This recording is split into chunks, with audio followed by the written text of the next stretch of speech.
Munkundire nsubire ndabahe mwiriwe mwese canke mwaramutse bivanye naho buri umwe wese adukurikirana aherereye.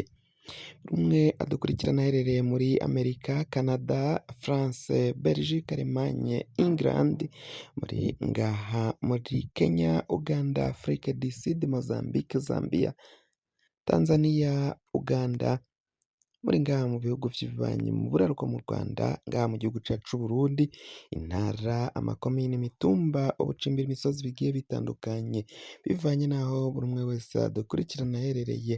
Mwese ndabahaye kaze.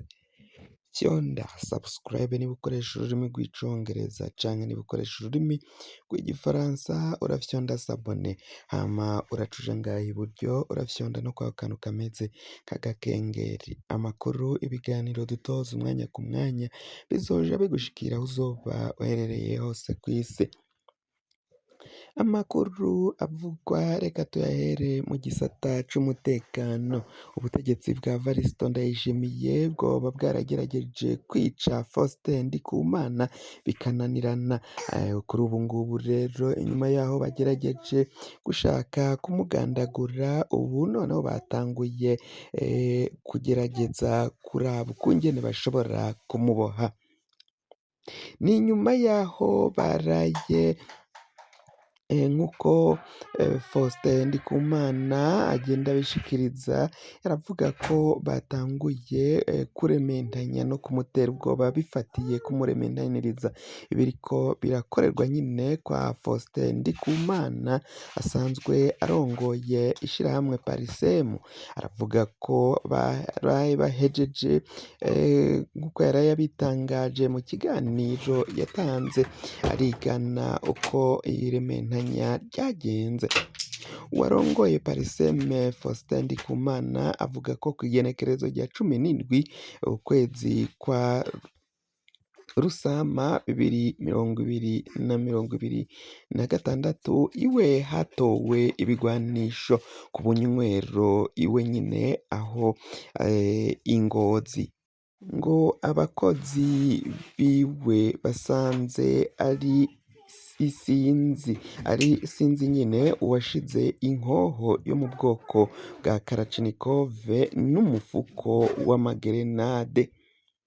Abo bakozi biwe ngo baciye bihutira gutabaza igipolisi gica kiraza kubitora. Ba bakozi batabaza ngo baciye bajanwa gupfungwa ku mvo z'amatohoza, ariko bakaba n'ubu batararekurwa. Ku bwa Faustin Ndikumana abona ko iryo ari irementanya ryateguwe n'ubutegetsi. Ku bwa Faustin Ndikumana kubwe aravuga ko ivyo bigwanisho vyahazanwe n'ubutegetsi bwa Ndayishimiye hagamijwe kumurementaniriza. Yamara ngo ivyo barementanya vyose Faustin Ndikumana ararahira akarengwa ko atazosha icoba ngo ahagarike urugamba ishirahamwe Pariseme ryashinze rwo kwerekana ivyokosorwa mu ntwaro ibereye. Atera akamo ko borekura abo bakozi biwe ngo kuko kuba baratabaje n'ikimenyetso ko ataruhara babifisemwo. Urwanko Ndayishimiye ngo yoba afitiye uyu Faustin Ndikumana ngo rwarabandanye kwiyongerekanya mu kuva muri Munyonyo muri 2025. Mu mpera za Munyonyo 2025 Ndayishimiye yarababajwe cane n'ivyashikirijwe na Faustin Ndikumana, aramutukagura, aramwonona. Faustin Ndikumana mu mwihezo wiwe yaheruka kwerekana ukungene hari abategetsi biyita ngo ni abarimyi b'akarorero ariko badakoresha uburyo bwabo. Faustin Ndikumana yarerekana ko bakoresha uburyo bwa leta. Mu mwihezo wiwe, Faustin Ndikumana ntiyigeze adomako amazina y'abategetsi yariko aranegura.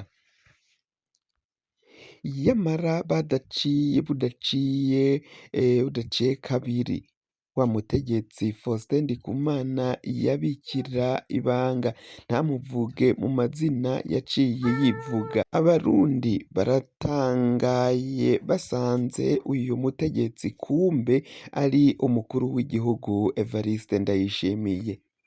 Yarifatiye mu gahanga Faustin Ndikumana amwagiriza ko adafise umugore.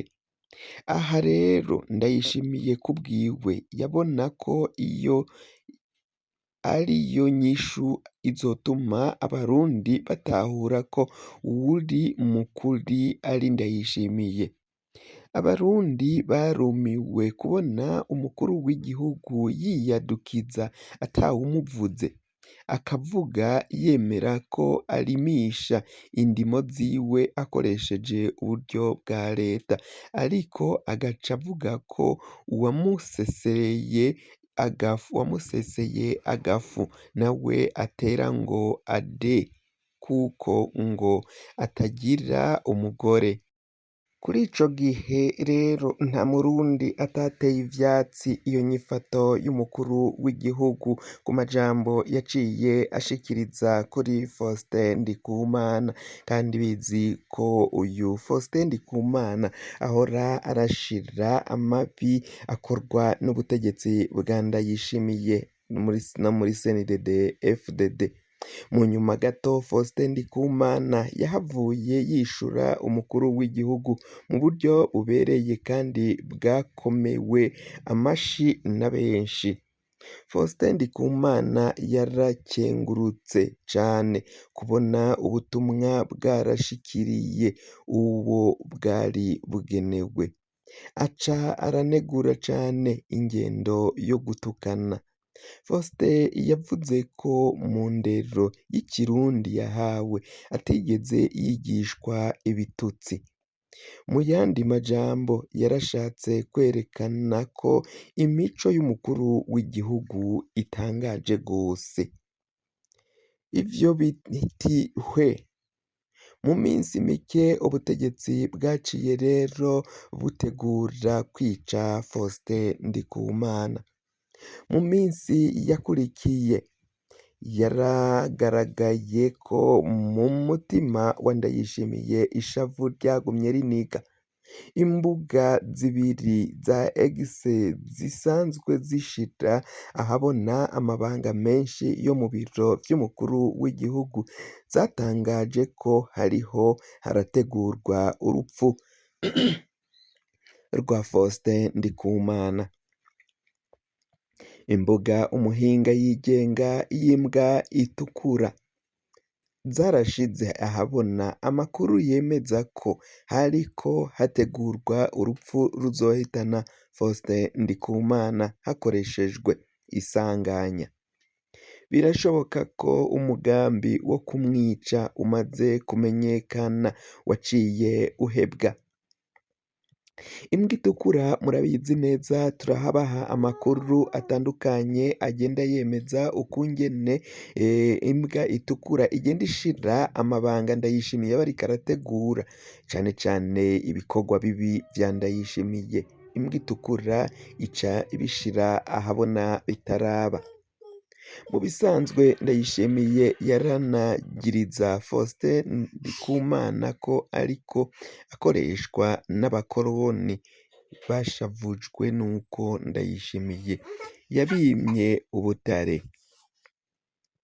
Burya mu Burundi udenderejwe ko ukorana n'umukoroni iminsi yawe ibiharuye.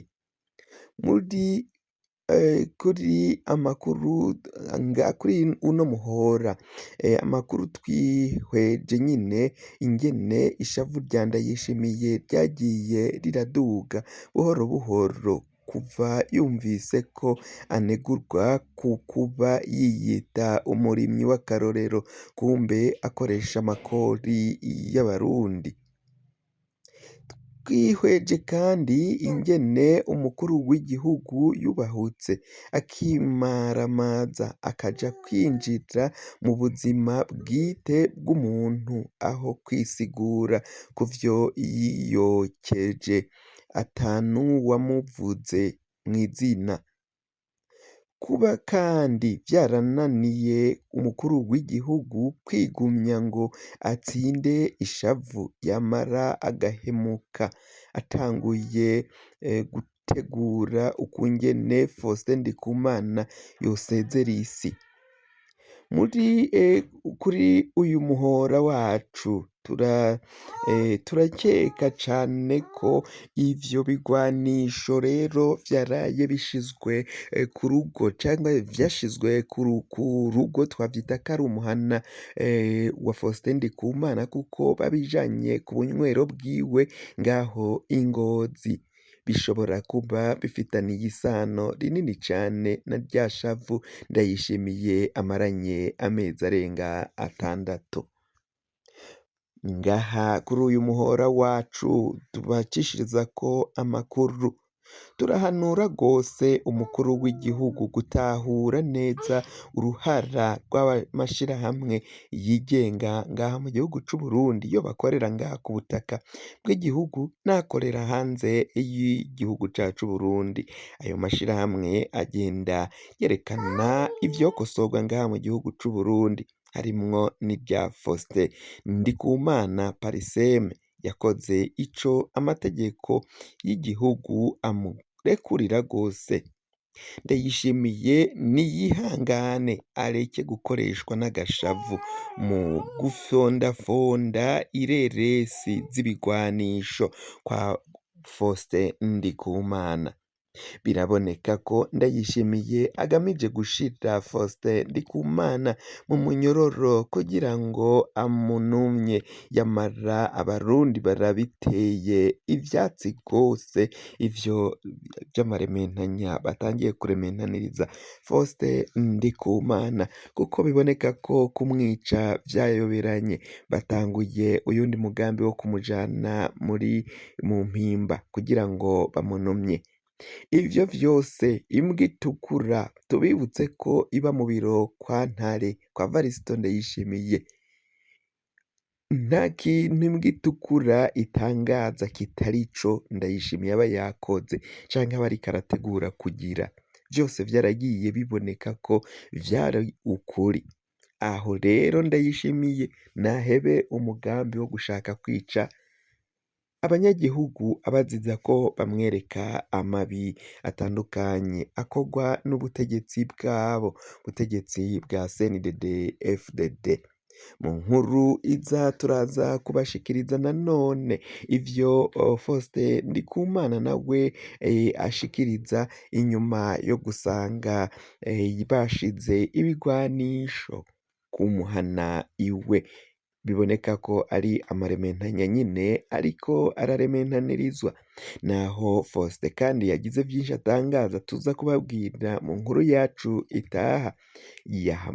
Yasavye ko abo bakozi biwe bafashwe n'iperereza borekugwa. Ayo matohoza nta yandi kuko biraboneka ko ata ruhara babifisemwo.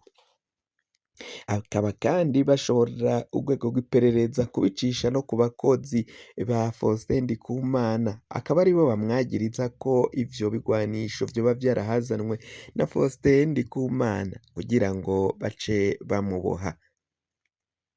Ayo yose bikaboneka ko ari irementanya, umugambi wo gushaka kumuboha ngo ntibawuhebe, kuko abarundi bose barawuteye ivyatsi, baratahuye agashavu Ndayishimiye afitiye uyu Faustin Ndikumana. Amakuru yacu rero tubaye turayahagarikiye ngaha. Wafyonda subscribe niba ukoresha ururimi rw'icongereza, canke niba ukoresha ururimi rw'igifaransa urafyonda s'abone, hama uracuja ngaha iburyo urafyonda no kwa kantu kameze k'agakengeri. amakuru, ibiganiro dutohoza umwanya ku mwanya bizoja bigushikira aho uzoba uherereye hose kw'isi. Mwe mwahejeje gufyonda subscribe kandi tukaba tubakengurukira cane. Muri abo kubahwa, amakuru yacu nakagaruka, nagahwane, ndabikebanuye, naho ubutaha. Imana ibandanye kubazigama, irinde abarundi n'abarundikazi, mugire aho muba mwubahwe.